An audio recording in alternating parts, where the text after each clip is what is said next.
오늘 메시지는 ESG 경영 시대 미래교회 지도자의 역할이라는 제목으로 하나님 말씀을 나누겠습니다. 하나님 말씀을 여러분과 제가 함께 읽겠습니다. 시편 24편 1절부터 2절 말씀입니다. 함께 합독합니다.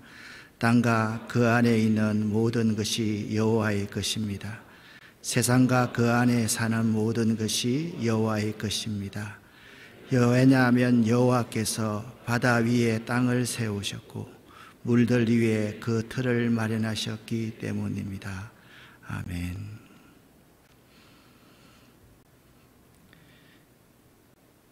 지금 전 세계가 탄소 중립 정책을 추진하고 있을 정도로 이 지구는 큰 위기를 맞이했습니다. 여러 온실가스 중에 지구의 평균 온도 상승에 가장 영향을 주는 것은 이산화탄소다. 88.6%가 지구 온도 상승에 영향을 주는 것이다. 지구 온난화 문제는 참 심각한 문제입니다. 온실가스 줄이기 운동에 교회가 적극적으로 참여해야 되고 우리는 위기를 맞이하고 있습니다. 사람들은 지구가 위기다라고 이야기하는데 사실 지구가 위기가 아니고 우리 사람들이 위기입니다. 지구는요, 여러 가지 환경이 변하면 거기에 적응해서 그 자리에 있을 것이고 거기에 최상위 포식자, 최상위에 있는 우리 인간들이 멸망할 위기에 놓여 있습니다. 홍수와 가뭄과 앞으로는 올해 우리가 경험한 초강력 허리케인과 같은 재앙 수준의 태풍들이 우리 가운데 많이 닥쳐올 거라고 생각을 합니다.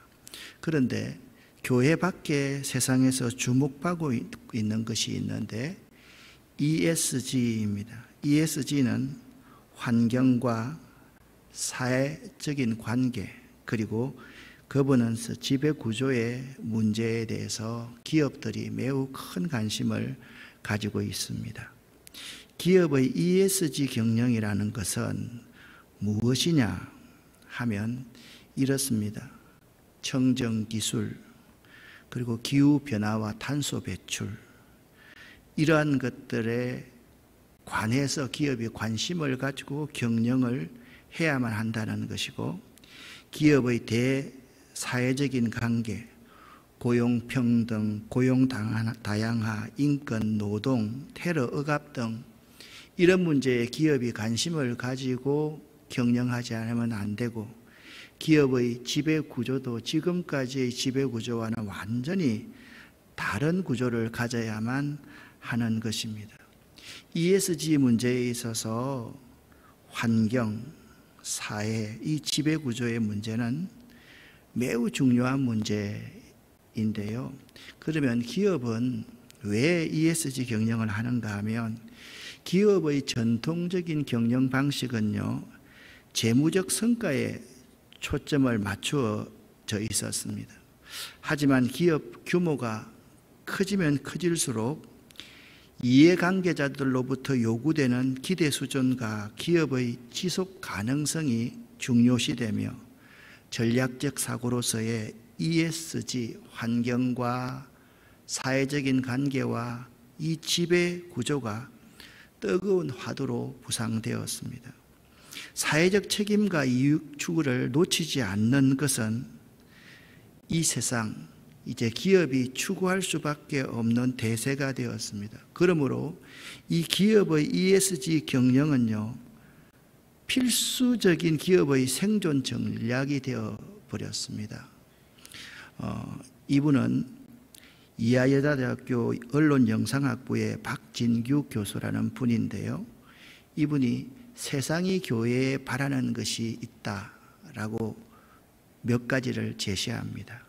첫 번째요, 세상은 교회가 세상의 이론이 되길 원합니다.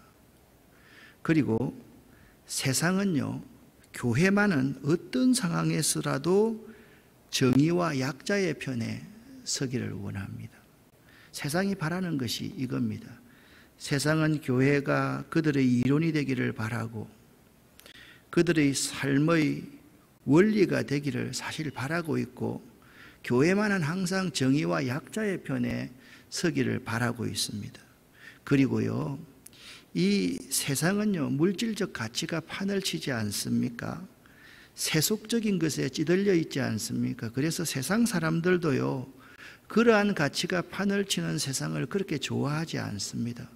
그들도 그런 것을 추구하고 있긴 하지만 세상이 교회에 바라는 것은 비물질적 가치의 중요성을 일깨워주는 곳이 교회가 되어야 된다라고 세상이 바라고 있다라는 것입니다. 자, 여러분 가만히 다시 한번 생각을 해보시기를 바랍니다.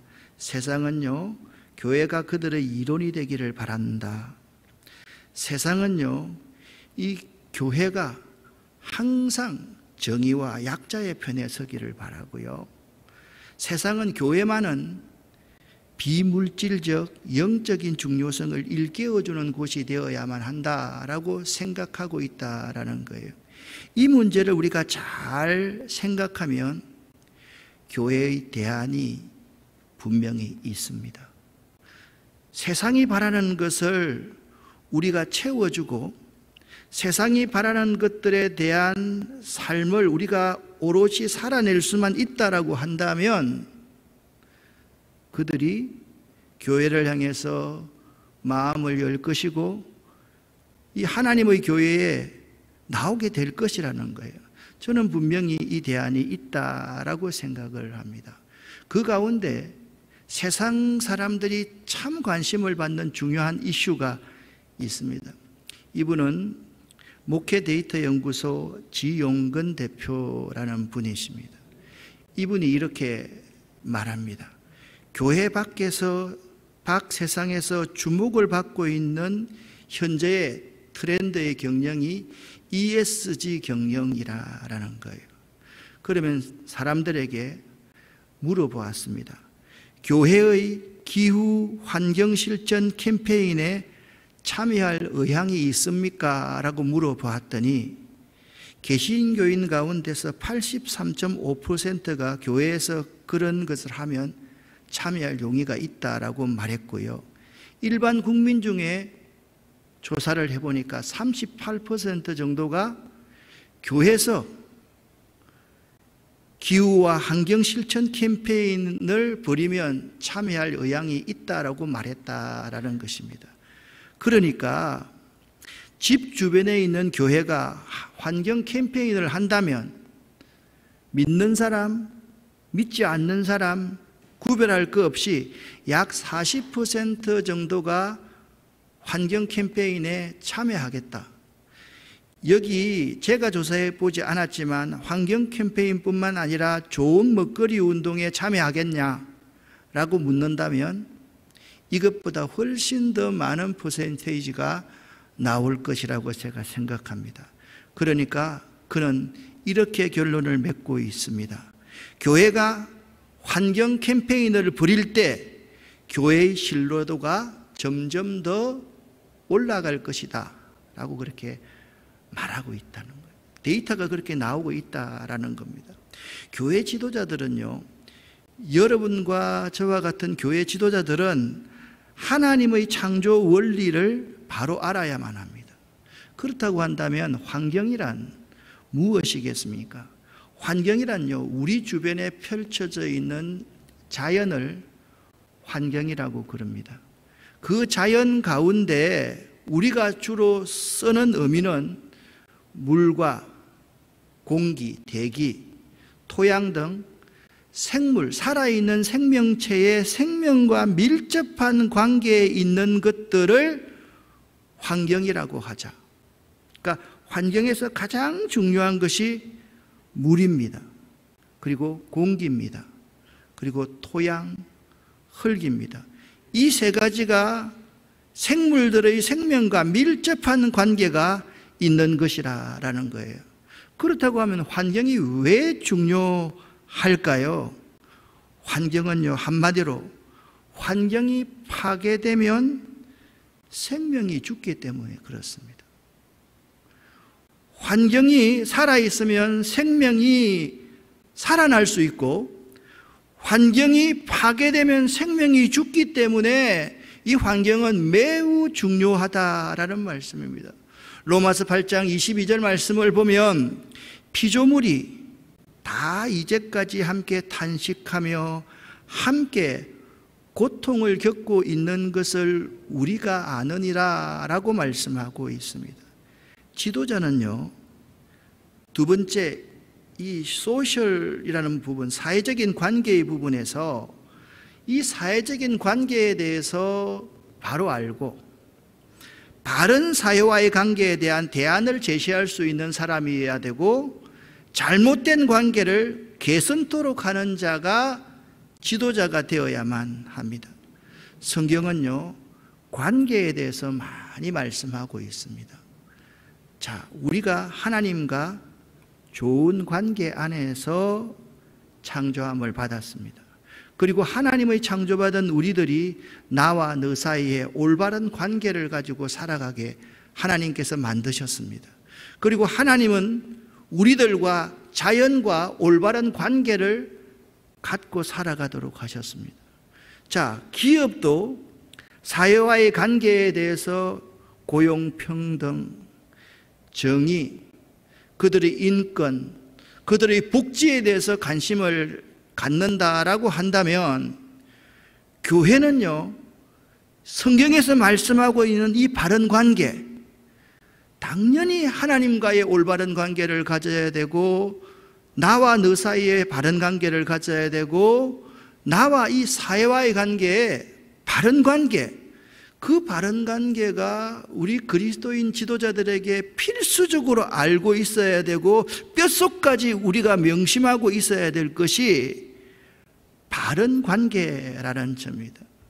특별히 말씀드렸듯이 고용평등, 고용다양화, 인권, 바른 노동환경, 테러, 억압 등의 문제들은 교회가, 특별히 교회 지도자가 많은 관심을 가져야 할 사항입니다. 교회 지도자는요, 사회적 관계에 대한 바른 가치관을 가져야만 합니다. 자, 환경, 그리고 사회적인 관계, 그리고 교회가 요구하는 지배구조는 어떤 것인가?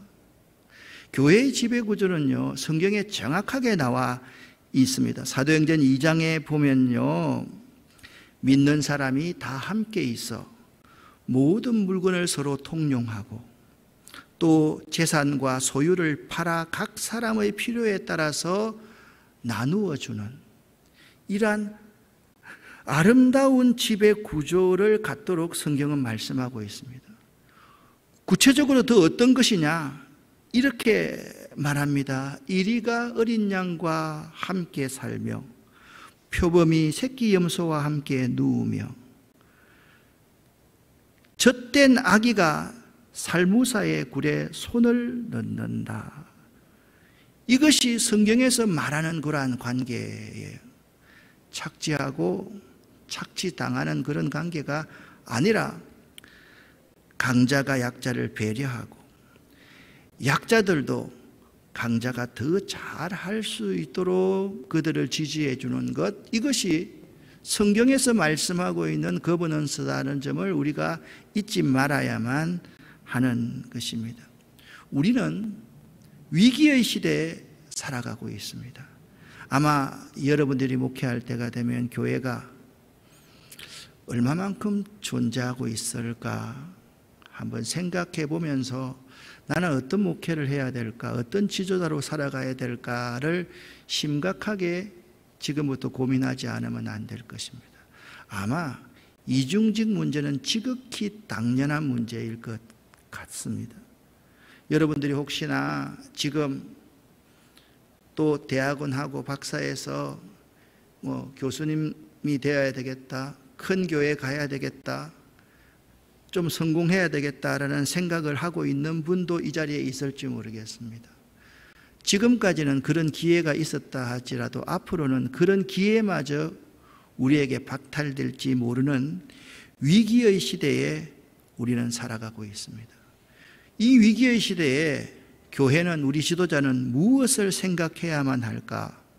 저는 얼마 전에 기독공부사에 이런 부분을 제가 글을 쓴 적이 있습니다. 위기의 시대, 이 교회 공동체는요, 중요한 선교 이슈를 선점할 수 있어야 된다.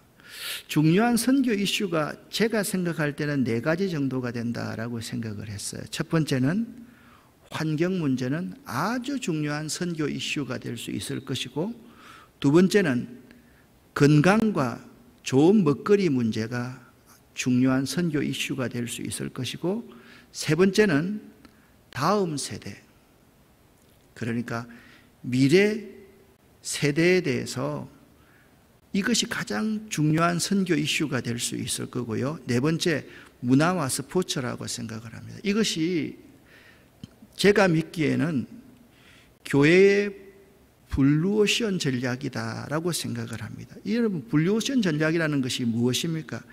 기업이 성공하기 위해서는 독창적인 새로운 시장을 개척하고 발전시켜야 한다는 경영 전략입니다. 저는 교회를 경영해야 된다라고 생각하지 않습니다. 위기의 시대이기 때문에 교회가 어떤 방향으로 나아갈 것인가에 대해서 우리가 분명히 생각해야 되는데, 이 교회가 생존하고 살아남고 하나님의 나라를 이 땅에 건설하기 위해서는 독창적인 새로운 영역을 개척하고 발전시킬 수 있는 지도자의 역량들, 교회의 역량이 필요하다라는 말씀을 여러분에게 드리고 있는 것입니다.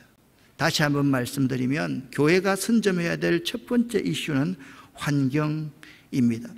두 번째 선점해야 될 이슈는 친환경 음식이라고 생각합니다. 건강이라고 생각합니다. 세 번째 이슈는 다음 세대 인재 양성입니다. 그리고 네 번째 이슈는요, 문화와 스포츠입니다. 이분들 모르는 사람 아무도 없지 않습니까? 이분 모르는 사람 아무도 없지 않습니까? 여러분, 교회에 얼마나 노래 잘하는 사람이 많습니까? 전국 교회가 연합해서 BTS 정도를 만든다고 한다면 저는 10개 이상은 만들 수 있을 거라고 생각을 합니다. 그만큼 인재들이 우리 교회 안에는 많이 있습니다. 지금까지 우리가 코로나를 경험하기 전에 주의를 지키기 위해서 운동하면 안 돼, 주의를 잘 지켜야 되니까 노래 부르러 악기하러 다니면 안 돼, 그렇게 우리 목사님들이 가르쳐 왔었는데, 이제 여러분 생각을 한번 해보세요. 열심히 온라인으로 예배드리고 하나님께 예배하면서 운동 열심히 할 수 있고 문화활동을 열심히 할 수 있고 우리의 실력을 기를 수 있는 그러한 시대가 왔다라는 사실입니다. 우리 지도자들이 교회의 본질을 찾아가는 작업을 해야만 합니다. 그러면 이 위기의 시대에 그 교회의 본질이 우리를 살아남게 하고 우리를 발전시키고 우리가 좋은 영향력을 세상 가운데 발휘할 수 있을 것이라고 확신하기 때문입니다. 그러면 교회의 본질이 뭐겠습니까? 저는 교회의 본질을 예수라고 생각합니다. 교회의 본질은 저희 백성을 자기 죄에서 구원하는 것이다. 예수님은 그분이십니다. 예수가 하신 사역을 한번 가만히 한번 생각해 보시기를 바랍니다. 예수가 하신 사역은 5가지로 요약될 수가 있습니다. 인카네이션, 하늘 영광을 버리고 이 땅에 오셨다. 화육입니다. 그리고 예수님은 이 땅 위에서 공생애의 사랑을 실천하는 삶을 사셨습니다. 예수님은 십자가를 지셨고 예수님은 부활하셨고 예수님은 재림할 것입니다. 예수님이 하신 것처럼 영광을 버리고 낮은 곳에 임하는 것, 그것이 교회의 본질입니다. 예수님처럼 자기의 모든 것을 다 바쳐서 사랑하며 사랑 때문에 죽을 수 있는 것이 본질입니다. 십자가를 지고 희생하는 삶, 사람들에게 진정한 희망을 줄 수 있는 그러한 삶, 공정과 상식과 정의의 나라가 올 수 있도록 예수님이 다시 오신다는 그 예수님의 재림의 사상, 이것 가운데 교회의 본질이 있다라는 겁니다. 여러분과 제가 지도자라고 한다면 여러분과 제가 예수의 그 사역을 기억하면서 살아갈 수 있다라고 한다면 예수님처럼 하늘 영광을 버리고 말구유에 가난하고 불쌍하고 소외된 사람들처럼 낮아질 수가 있는가? 나의 쉼을 생각하지 않고 무한하게 자기에게 다가오는 많은 사람들을 쉼을 뒤로하고 그들을 다 치료하고 고쳐줄 수가 있는가? 마태복음 4장 23절 말씀을 보면 예수님께서 하신 삼중사역이 나와 있지 않습니까? 회당에서 가르치시고 천국 복음을 전파하시고 백성 중에 병든 것과 약한 것을 고치셨다. 그 예수의 관심, 생명을 살리고 그들과 더불어 살아가는 공생공존의 그러한 정신, 그것을 우리 지도자들이 회복할 수 있고 한국교회가 회복할 수 있다라고 한다면 이 위기의 시대를 뚫고 나갈 수 있는 중요한 사실 그 자체가 우리가 본질이 무엇인지를 알고 본질을 찾아갈 수 있어야만 한다라는 것입니다. 그런 의미에서 세상 속에서의 교회는 나는 충분히 가능성이 있다라고 생각합니다. 우리들만 이 본질을 찾아가고 이 본질을 추구하고 이 본질을 위해서 죽을 수 있는 그러한 마음이 있다라고 한다면 이 세상은 엄청나게 변화될 것이라고 확신하기 때문에 그렇습니다. 다른 사람들 생각할 필요가 없습니다. 여기 33인들 사랑하는 후배 여러분과 선배인 저가 그렇게 살아갈 수만 있다라고 한다면 여기 있는 우리 교인들이 우리를 신뢰하고 우리를 충분히 따라올 수 있을 거다라고 생각을 합니다. 저는 우리 아름다운 교회가 모델이 되는 교회라고 생각하지 않습니다. 참 부족한 게 너무 많습니다. 그런데 우리 교회가 자랑할 수 있는 한 가지 사실은 있습니다. 그렇게 살려고 발부둥 치고 있다라는 것입니다. 여러분, 사람들은 자전거가 있으면 자전거를 타는 것이라고만 생각합니다. 탈 때 자전거가 의미 있다고 생각합니다. 그런데 여러분, 때론요 자전거를 어깨에 메고 가야 할 때도 있습니다. 개울을 건널 때, 그리고 산악을 걸어갈 때, 넘을 때, 때로는 우리가 자전거를 메고 갈 때도 있다라는 사실을 알아야만 됩니다. 이 위기의 세상 속에서 교회가 가능성이 있습니다. 교회가, 교회 지도자들이 말씀드렸듯이 교회의 본질을 찾아간다면 충분한 가능성이 있음에도 불구하고 우리는 자꾸 육신의 정욕과 안목의 정욕, 이생의 자랑, 자꾸 높아지려고 하고 자꾸 다른 사람보다 더 대접받으려고 하고 자꾸 위의 자리에 앉으려고 하기 때문에 그렇습니다. 오늘날 목회에 성공하려고 하면 어떻게 하면 될까? 저는 거꾸로 하면 된다고 생각합니다. 지금 하고 계시는 분들과 다르게 거꾸로 할 수 있으면, 거꾸로 할 자신이 있으면 여러분과 저에게 이 교회에 충분한 가능성이 있다라고 생각하고 있습니다.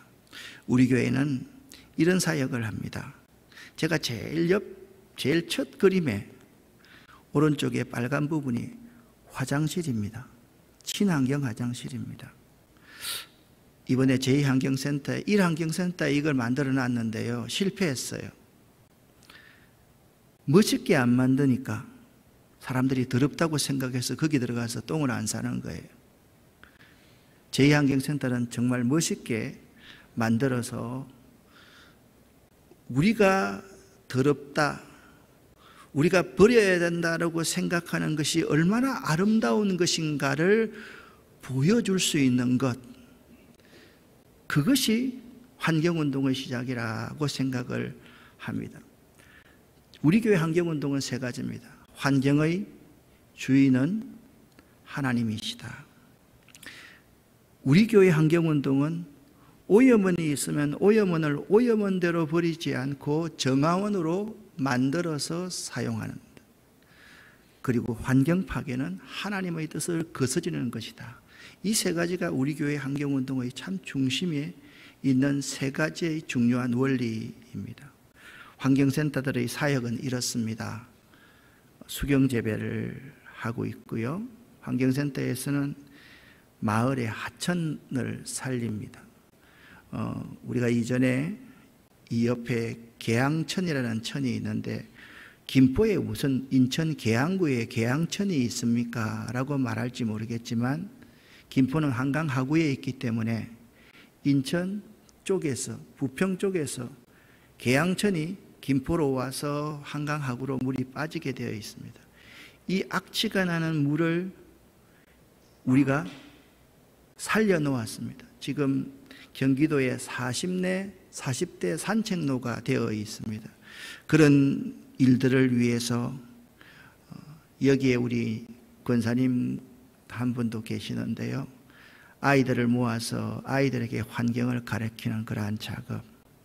여기 아래에 있는 5가지는 음식물 쓰레기에 미생물을 이렇게 집어 넣어두면 썩지 않고 그리고 좋은 퇴비가 되어서 향기 나는 퇴비가 되어서 활용할 수 있는 것들이 있습니다.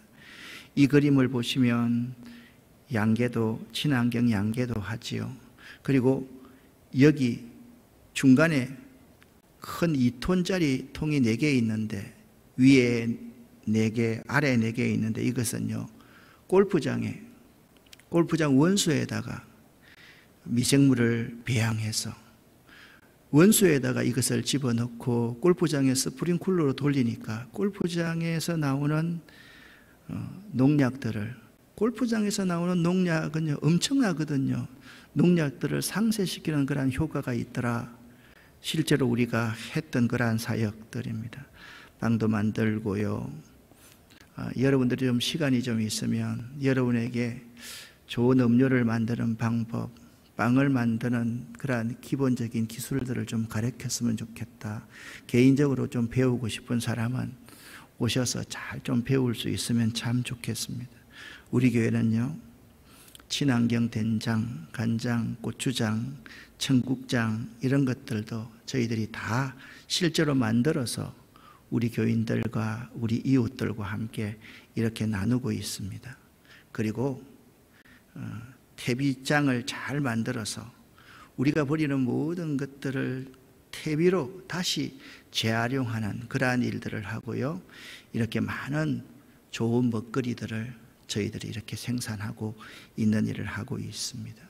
그리고 항상 환경에 열린 마음을 가지고 환경운동을 하려고 합니다. 목사님, 저한테 카톡이 이렇게 왔습니다. 목사님, 한 가지 여쭤볼 것이 있어서 카톡을 드려요. 주일 점심에 제공되는 김밥을 혹시 햄을 빼고 유부나 우엉 등 다른 재료를 추가하는 방식으로 만들 수 있을지 문의를 드립니다. 저와 동생은 탄소 배출을 절감하고 비윤리적인 공장식 축산에 반대하는 환경운동의 일환으로 육고기를 섭취하지 않는 단계에 비건을 지향하고 있습니다. 그런데 거의 유일하게 육고기를 섭취하는 때가 교회 점심시간입니다. 극히 소수의 입장이기 때문에 교회 상황과 예산 등 여러 부분에서 어려울 수 있다고 생각합니다. 하지만 교회가 지향하는 바가 뚜렷하고 그에 따라 많은 성도님께서 환경운동과 건강한 먹거리 운동에 관심을 가지시는 만큼 김밥 재료에서 햄 하나가 대체되는 것이 가지는 의미가 분명히 있다고 사료됩니다. 그래서 다른 교회였다면 굳이 건의하지 않을 수 있었겠지만 아름다운 교회의 목표와 실천 사항을 잘 이해하고 있기에 이렇게 연락드립니다. 우선 이것이 실천 가능한 부분인지 궁금해서 실례인 줄 알지만 이렇게 개인 카톡으로 여쭤봅니다. 천천히 답장 주셔도 괜찮습니다. 목사님 늘 건강한 말씀과 삶으로 교회를 위해 헌신해 주심에 감사드립니다. 날씨가 많이 더운데 건강 조심하십시오. 하세요. 내가 이렇게 좋아요 매우 김밥 하시는 분들에게 말해서 여쭤보도록 할게요. 8월 말까지만 시간을 줄래요? 9월 첫 주부터는 바꾸도록 의논하고 결정되면 그렇게 하도록 지시할게요. 네, 목사님 신경 써주셔서 너무 감사합니다. 아니, 너무 좋은 건이라서 매우 만족해. 음식의 문제는 사람의 기호에 따라 다르기 때문에 신중히 천천히 접근해야 하거든. 정말 고마워. 그럼요, 목사님. 이야기 들어주셔서 감사합니다. 저녁 식사 든든히 맛있게 하세요. 교회에서 뵙겠습니다. 이것은요, 제가 해마다 선교지에 가서 친환경 농업을 가르칩니다. 선교사님에게 이런 카톡이 왔습니다. 목사님, 노란 옷 입은 청년을 기억하시나요? 지난번 오셨을 때 올해 제가 갔다 왔습니다. 강의 들었던 청년입니다. 그 친구가 목사님이 강의하신 대로 자기 채소밭에 키운 것들입니다. 이번에 남쪽 지방에 갔었는데 그 청년이 사는 지역이 이렇습니다. 그 친구가 이번에 갑자기 감자는 너무 커서 넘어졌다고 하고 토마토도 너무 커서 지지대를 세웠답니다. 감사하다고 안부 전했습니다. 알아요. 기분 좋네요. 여러분, 환경운동을 하면서 이렇게 사람들에게 열려있는 그러한 목회, 하나님 나라 건설을 위해서 하나님이 주신 달란트를 잘 사용하는 교회, 하나님의 나라가 점점 더 저는 확산되리라고 생각합니다. 여러분에게 꼭 말씀을 드리고 여러분이 앞으로 목회하면서 도움이 될 수 있는 한 가지는 저는 우리 통합적 교단이 주도하고 있는 이 마을 목회가 가능해야지 전도가 가능하다라는 겁니다. 교회가 그 지역에 들어가면 그 마을에 사는 사람들, 그 지역에 사는 사람들과 공감하고 그들과 하나가 되고 그들의 필요를 채워줄 수 있는 그러한 교회가 될 수 있어야만 합니다. 우리가 그들에게 다가가야 되지 그들이 우리에게 오도록 하면 안 되지 않겠습니까? 우리가 먼저 그들에게 다가가서 그들의 필요를 알고 그들의 필요를 채워주려고 노력하면 그들이 그들의 필요를 얻기 위해서 우리에게 올 것이기 때문입니다. 이 좌편에 있는 것은요, 우리가 키우는 닭이 낳은 달걀과 오른쪽에 왼쪽에 있는 부분은요, 이것은 그냥 케이지에서 키우는 그런 닭이 낳은 달걀이 아닙니다. 가정집에서, 시골 가정에서 그냥 자기 나름대로 친환경이라고 키웠던 그러한 달걀의 노란자에다가 요지를 꽂아주니까 우리 거와 시골 한 가정에서 키운 닭의 달걀의 품질이라 그래야 됩니까? 너무너무 다르다라는 것을 그들이 찍어서 저에게 보내준 것입니다. 간장, 된장, 고추장, 청국장, 그리고 식초 같은 거 교회에 문의해서 오시는 분들이 종종 많이 있습니다. 물어봅니다. 교회 다니세요? 교회 안 다닙니다. 이 교회에서 이런 좋은 일을 한다고 해서 그렇게 왔습니다. 얼마나 좋은 일인지 모릅니다. 지금도 저 사우동 쪽에 가면 목사님, 아름다운 교회 같은 교회가 다시 우리 지역에 왔으면 좋겠습니다 라고 말하는 분들이 많이 있습니다. 우리 교회를 자랑하려고 하는 건 아닙니다. 실제로 마을에 있는 사람들과 공감하며 그들과 함께 호흡할 수 있어야 된다는 말입니다. 중간에 있는 것은요, 미꾸라지를 방생하는 겁니다. 사우동에 있을 때 미꾸라지를 1년에 100만 원, 150만 원치 사가지고 그 개양천에 쏟아 방생했습니다. 여러분, 방생이라는 단어는 불교적인 용어가 아닙니다. 지극히 기독교적인 용어입니다. 미꾸라지가 상위 포식자를 부르고 미꾸라지는 밑에 갈아있는 슬러지를 분해하면서 생태계가 자연스럽게 회복되어서 비가 오고 이러면 이제는 뜰채를 가지고 고기를 떠야 할 정도로 생태계가 많이 복원되어 있음을 알 수가 있습니다. 저희 교회는요, 전번 전국민 재난지원금을 25만 원씩 받았을 때 교인들에게 제가 강구를 했습니다. 우리는 25만 원 없어도 살지만 어려운 사람에게 좀 나누었으면 좋겠다. 2천만 원 정도가 들어왔습니다. 여기 가가지고 그 마을에 나누니까요, 그들이 너무 좋아하더라고요.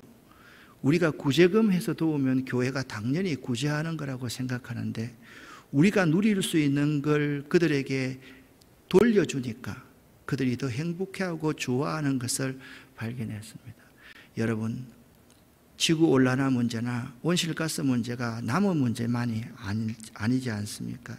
이 온실가스는요, 여러 종류가 있는데요, 이러한 6가지 정도, 이 6가지가 지구의 온도를 올리는 것들인데요, 우리가 이런 것들을 하루아침에 우리가 다 해결할 수는 없지만은 어떤 교인들은요, 이 줍깅을 해야 되겠다. 그래서 조카와 이렇게 목사님 제가 줍깅을 하고 싶은데 이렇게 쓰레기를 주우면서 좀 뛰는 거지요. 이름을 하나 지어주세요. 그렇게 실천하려고 발부동 치는 사람이 있습니다. 우리 교회는 환경센터가 2군데 있습니다. 1환경센터와 2환경센터가 있는데 이 환경센터에 한 150가정 정도 텃밭 농사를 하려고 합니다. 100가정 정도는 우리 교인들이고 50가정은 우리 교인들이 전도하고 싶은, 함께하고 싶은 믿지 않는 가정을 초청해서 내년 3월부터 그 사역을 하려고 그렇게 합니다. 방법은 아주 쉬운 방법입니다. 하나님의 농법입니다. 제가 개발한 농법인데요, 누구나가 할 수 있고 쉽고 돈이 안 드는 것이 하나님의 농법입니다. 뭐 그런 게 어디 있어요? 그런 게 있습니다. 하나님께 빌려와서 하나님의 의도대로 되돌려드리는 방법, 그 방법을 사용하고 있습니다. 그 가장 좋은 방법이 부엽토를 활용하는 방법입니다. 부엽토 1g에 존재하는 미생물은 원생동물이 3만 마리, 조류가 5만 마리, 곰팡이가 40만 마리, 박테리아가 수십억 마리, 바이러스는 미확인되어 있다라고 말합니다.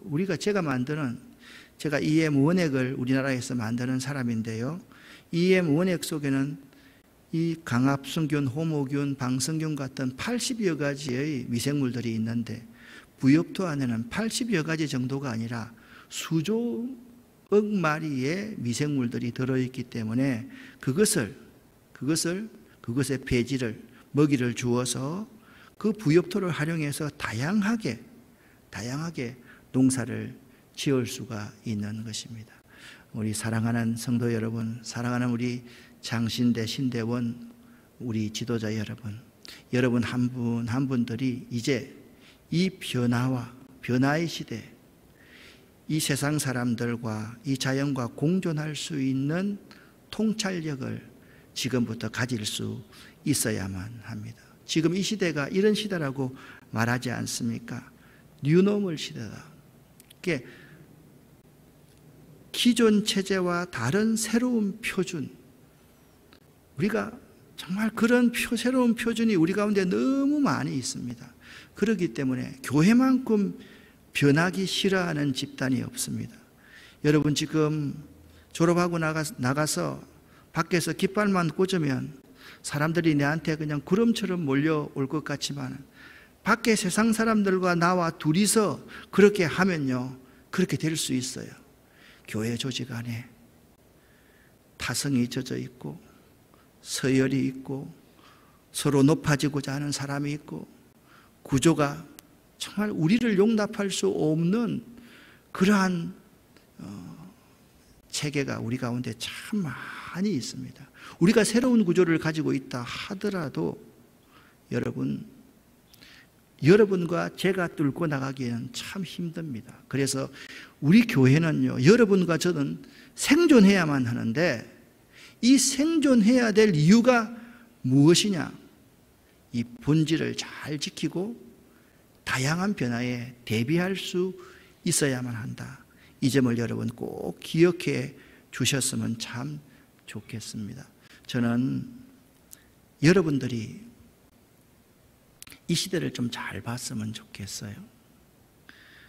제가 서론에 말씀드렸듯이 나가서 큰 교회 담임 목사 되겠다, 좋은 교수님 되겠다.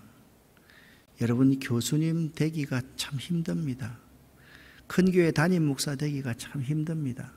300명 이상 되는 모이는 교회가 우리나라에서 7% 정도밖에 안 됩니다.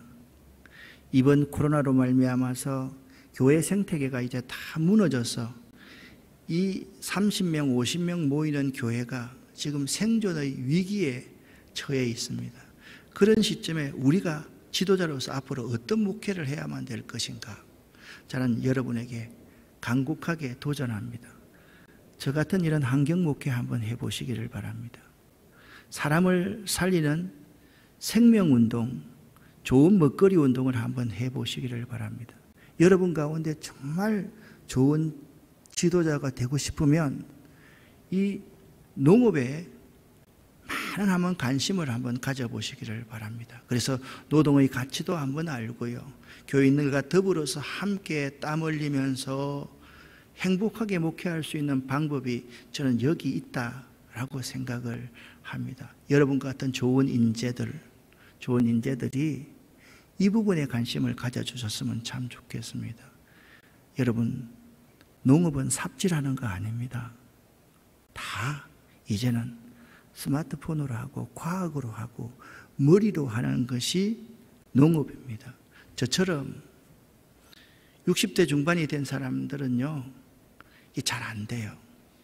그러나 여러분과 같은 사람들은 제가 생각할 때 한 3년 정도만 뼈아프게 최선을 다해서 배울 수 있다라고 한다면 평생을 사람을 살리고 사람과 더불어 공존할 수 있는, 사람에게 희망을 줄 수 있는 그러한 좋은 사역자가 나는 될 수 있다라고 확신합니다. 이 말씀 드리고 저는 오늘 말씀을 마치려고 합니다.